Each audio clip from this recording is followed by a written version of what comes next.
Wanna go? Wow. What? Wanna go? What the fuck?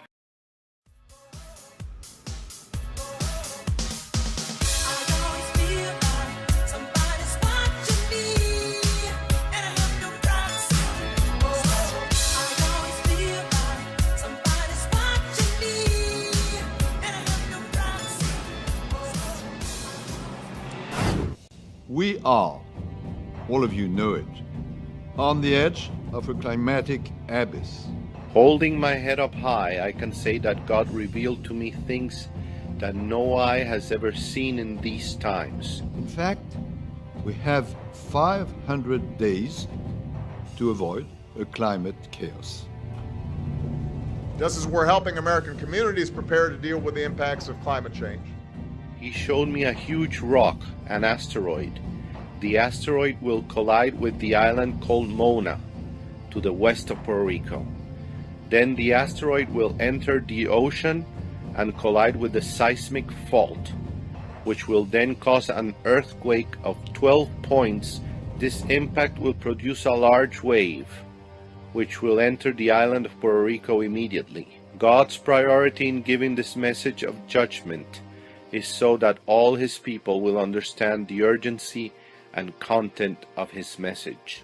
We have to help our bases and ports as well. Not just with stronger seawalls and natural barriers, but with smarter, more resilient infrastructure. So what I want to start with this evening is a prophetic word that I received back in 2008, and the Lord said this to me. He said, Barack Obama will win the Democratic nomination, and he will be the next president of the United States of America. He said, Barack Obama is a forked-tongued devil. But he said, be rest assured, my hand of judgment will come against your nation while he is president. Now, I don't know what hand of judgment the Lord was. Go ahead. Wait, I got to get you to say that again. Okay. And the Lord told you that these judgments will come down while, let me get this, I want to make sure I didn't hear it right, so keep me honest, while Obama is in the office of the presidency. Is that correct? That is correct. This wave will hit the East Coast. He said, warn the people to get out. This mighty wave will devastate coastal cities and will wash inland for many miles. He said millions of people will lose their lives. Because when the seas rise and storms come, we all have to be ready. This is the largest machine man ever built. That's right. And it's amazing. The scientists are looking for God. Right. Whatever happened to church? Right. That's right. It is the largest machine that man has ever made. It's a 17-mile long structure. And they're looking for the God particle, what holds everything together. They want to make contact with the immortals. We're kind of warning that the Earth is going to make contact with them, and it's not going to be pretty. This has never happened on Earth before, unless maybe it was when God spoke and brought all these particles together the first time around. So yeah, there are some physicists concerned. There's been fears that we might open up some kind of a black hole, and yet that's actually kind of what they want to do, and we can talk about that during the program. They want to open a black hole, and they want to see if they can send gravitons through it to communicate with the other side. So what are we looking for? Things like dark matter, dark energy, supersymmetry, quantum black holes, large extra dimensions. But really, we're just pushing the boundaries of human knowledge. We don't know what we're going to find at 13 TV at the LAC. This is a machine that man has built to try to find out who is God, where is God alive, they wanted to find the God particle. Right. Is that right? Yeah, the Higgs boson, the God particle that Zach mentioned, is one of the particles they're looking for. They're looking for quarks. They're looking for gravitons. They want to know, how did God put this all together, and can we take it apart? The Shiva deity that they've got, right outside the main offices there at CERN. Right. But that's what it does. It does the cosmic dance that discombobulates the world at the atomic level. They say if gravitons are escaping into a parallel universe, then gravitons might be a tool that we can use to send a communication through into the other universe to say, we're here, come and talk to us. And then they said maybe something would be sent back through to us. In fact, the director at CERN, we put this on the back of our book, the director at CERN said the Large Hadron Collider could open a doorway to an extra dimension, and out of this door might come something, or we might send something through it. That's Sergio. He's telling you exactly what they intend to use that machine for. You said recently that you thought that there might not actually be elections in 2016 because of widespread anarchy. Do you really believe that? I actually think I'm a pretty good president. I think if I ran, I could win. You talked about maybe Obama might be the last president. Since then, he made a statement about running for a third term, wishing he could. Talk about that more. Well, the thing that everybody had better watch, Obama knows what I know. There's only two people in this world that can stop him from his agenda, which is to dedicate and make himself king, using the FEMA provisional government. And Alex, you've covered FEMA for years, so don't let anybody fool you. It's out there. They're waiting to do it. But Obama wants to be that person. And there's only two people that can stop him, Bill and Hillary Clinton, that have the power to match him. The key to this is watch Joe Biden. If Joe Biden gets in the race, then you can count on it with everything you got. Obama's planning to stay. And he's going to do what he's got to do to be able to stay there. Now, the question is, do you want Obama to be comes? You've got Hillary, she's waiting for her day. And if she can just get in this election, then she will make it collapse. Now, Alex, it's a question of whether we, the people, want to be an Islamic caliphate under Obama and lead him to global power as the leader of Islam worldwide, or do we want to become a communist country under Hillary? Within 6 months, Hillary will appoint Bill ambassador to the UN, and then because of what they've been doing in the UN with the Clinton Foundation, within 6 months of that, they plan on him being the Secretary General of the United Nations, or other words, the leader of the UN. Can you imagine? They will have achieved what they told me about in 1986. They want to be the most powerful couple ever in the history of the world. Fucking great, man. Now what the fuck are we supposed to do? Well, I hope that that's not going to be the case, but certainly there is the potential. The U.S. military is planning an unprecedented training exercise this summer called Operation JADEHELM 15 across 7 states. And with polls showing trust in the government near record lows, that exercise has some Americans feeling uneasy. Have you heard of this military special operations command exercise called JADEHELM? America! JADEHELM 15. JADEHELM 15. JADEHELM 15. JADEHELM 15. JADEHELM, I think, needs to be put in the larger context. This is the first time in history that a 2-month-long operation is going to be focusing on the American public. People were not sure what to think.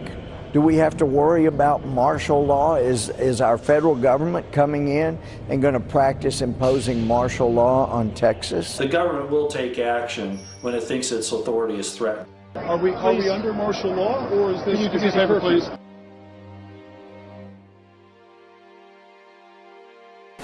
Guccifer, the Romanian hacker who accessed private email accounts of numerous top government and military officials, as well as the Bush family, is quoted in the New York Times as predicting a nuclear attack on Chicago sometime in 2015. Having eluded the FBI and the Secret Service for years, Guccifer, real name Marcel Lazar, infamously hacked George W. Bush's creepy self-portraits while also accessing email accounts belonging to Colin Powell, as well as military officers and celebrities.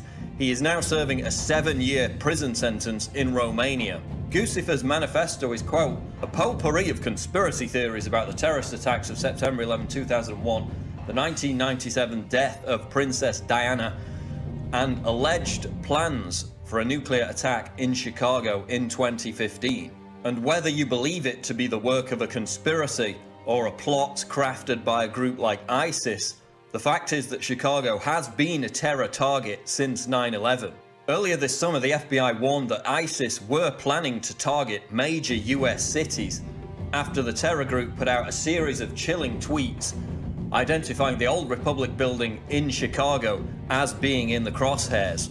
Guccifer also makes another intriguing comment during the New York Times interview, quote, "This world is run by a group of conspirators called the Council of Illuminati. Very rich people, noble families, bankers and industrialists from the 19th and 20th century.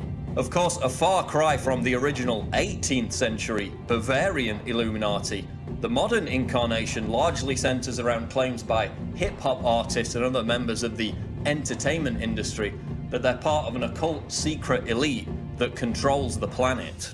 In name-checking the Illuminati, Guccifer is most likely making the general point that global events are coordinated and managed to some extent by elite banking families, just as they have been down the centuries. Does God use the motion of the planets to communicate with us, to announce things to come? Well, many people believe that an astronomical occurrence called 4 blood moons is a message from God. A blood moon is a full lunar eclipse, and 4 of them in a row is called a tetrad. When they've occurred on the Jewish High Holy Days, it's coincided with major historical events like the 6-Day War in 1967. 4 blood moons on the Jewish High Holy Days has happened only 3 times in the last 500 years. The next time it occurs is starting next spring on the Jewish Passover. The Bible speaks of signs in the heavens. What does it mean? What is the prophetic significance? Is this the end of the age? Something's about to change. I believe that the heavens are God's billboard, that He has been sending signals to planet Earth, and we just haven't been picking them up. It is a solid mass 5 times the size of Earth. It will cause an eclipse of the sun for a period of time. It has 3 or 4 planets that are actually, I'm going to refer to them as moons, that travel with it and travel around it, similar to the situation with our moon relative to Earth. The moons will be dragged around with Nibiru at the same time. And then we will have a tail of debris being dragged along, gravitationally sucked along behind this original primary planet Nibiru. The possibility is very high that it will be seen in December, and it will take several months for it to come close enough to go around the sun. But it will be seen in December of this year. And then we will have January, February, and then the key months for it to be closest to pass near the Earth and causing the most trouble would be March and April of next year. And then it will head back out, and whatever damage it's done will be finished, and we'll be licking our wounds. Read a stunning article by Catherine Schulz in the New Yorker this week, and frankly, if I lived right now in the Pacific Northwest, I'd be considering moving. Seriously. The gist of it is this. The federal government estimates 13,000 Americans will die in a major earthquake and tsunami in the Pacific Northwest. It's not a question of whether, but when. This earthquake is coming, and it's overdue. This article is stunning. Is it overstated in any way? No, the Cascadia Fault is an earthquake waiting to happen. We know it's going to happen with an energy 30 times the maximum energy of the San Andreas Fault. So Hollywood has us brainwashed into thinking the big one is going to be in California. No, the Cascadia Fault would pack energy 30 times the energy that the San Andreas Fault can muster. It's nice to talk to you. Thank you. Really weird and scary. That's right. And, you know, within the lifetime of some of our viewers, they may see Seattle and Portland destroyed. NASA's chief scientist makes a bold prediction. Ellen Stofan said, quote, "I think we're going to have strong indications of life beyond Earth within a decade." I think we're going to have strong indications of life beyond Earth within a decade. And I think we're going to have definitive evidence within 20 to 30 years. We know where to look. We know how to look. In most cases, we have the technology, and we're on a path to implementing it. Of the intelligence community and military and also academia, this is really well understood. It's only the mainstream media and sort of the mediocre academics and mediocre government people who don't understand this. But the exceptional and folks do.